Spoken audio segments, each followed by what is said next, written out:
ये तो नहीं है। और उसकी साले की 50 जैसे कि पूरा साथ ले रहे हैं। थोड़ा बीच में आ जाओ भैया बनाएगा बस तुम क्यों बीच में आ रहे हो? तुम आगे आओ। कमलेश को बीच में लाओ। नहीं सुना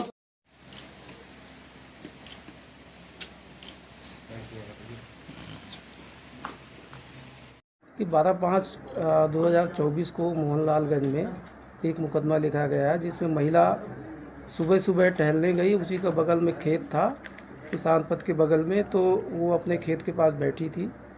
दो लुटेरे आते हैं मोटरसाइकिल से, पल्सर से, और थोड़ा सा आगे जाते हैं, फिर लौटते हैं, फिर उसे किसी का नाम पूछते हैं और उसकी चेन खींच करके चले जाते हैं। ये घटना तो ये मोहनलालगंज की हुई।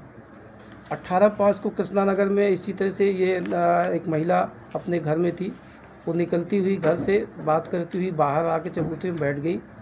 एक स्कूटी सवार दो व्यक्ति आते हैं और आगे थोड़ा सा गए, फिर लौटे, फिर उस महिला से कुछ पूछा, उसकी चेन खींचा और ये भाग गए। एक तीसरी घटना 1/4 को कृष्णानगर में और हुई थी। उसमें भी चेन स्नेचिंग हुई थी, चेन खींच करके इसी तरह से भाग गए, तो उसमें भी पल्सर गाड़ी प्रयोग हुई थी।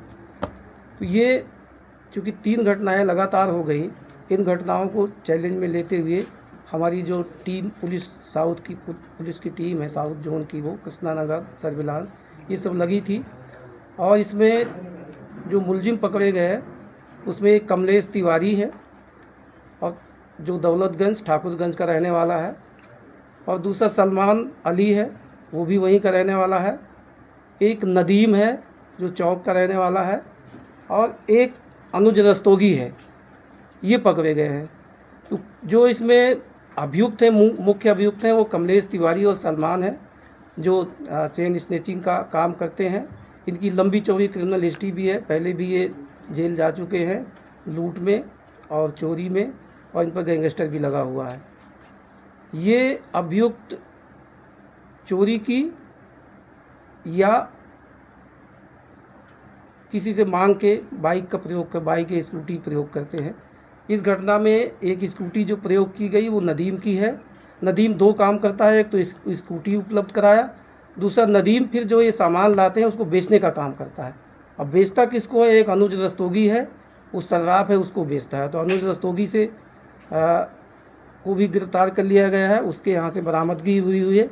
जो इन घटनाओं में जो चेन लूटी गई थी वो तीनों चेन बरामद हो गई हैं। इसके अलावा एक घटना और महानगर में दिसंबर में हुई थी, न्यू हैदराबाद में चोरी हुई थी, जिसमें ज्वेलरी भी गई थी और एक रिवॉल्वर भी गई थी। तो उस ज्वेलरी का कुछ पार्ट भी मिल गया है, और बाकी उसमें उस घटना में कमलेश तिवारी मुलजिम रहा है। साथ ही उसमें अन्य अभियुक्त रहे हैं जिनका नाम डिस्क्लोज करना ठीक नहीं है। आगे उसको वर्कआउट किया जाएगा और रिवॉल्वर की बरामदगी की जाएगी। इस घटना में जो पल्सर मोटरसाइकिल प्रयोग की गई वो चोरी की मोटरसाइकिल है, उसको तस्दीक किया जा रहा है किसकी है, और उसको कार्रवाई आगे की जाएगी। इस घटना में जो ये अभियुक्त हैं, इन अभियुक्तों के खिलाफ तत्परता से साक्ष्य संकलित करके और इनको सज़ा अधिक से अधिक दिलाई जाएगी, तथा जो पूर्व के मुकदमे हैं उन पर भी इन पर कार्रवाई अमल में ला करके उनकी जमानतें भी कैंसिल की जाएंगी। सर, जो कमलेश है 28 मुकदमे इसके ऊपर हैं, पुराना क्रिमिनल, मतलब पुराना वो है, खिलाड़ी है, तो कितनी लूट कबूली है अभी इसने? नहीं, पहले के तो मुकदमे चल ही रहे हैं जितने भी हैं। अभी जो ये घटनाएं हुई है इधर लास्ट में, ये तीनों घटना जो लूट की है ये कबूली है, प्लस जो चोरी की घटना उसको इसने कबूल किया है। सर, इनकी टीम में टोटल कितने सदस्य हैं? अभी पूछताछ में तो सामने आया है, क्या बताएं? देखिए, इनकी टीम में मूल रूप से जो अभी जो है 4 अरेस्ट हुए हैं, इसके अलावा कुछ और सदस्य भी हैं जो इनको सहयोग करते हैं, उनके बारे में अलग से कार्रवाई चल रही है। सर, जो ये घटना करते हैं, क्या नई दूसरी गाड़ी से करते हैं? मतलब हर घटना को दूसरी गाड़ी से अंजाम देते हैं?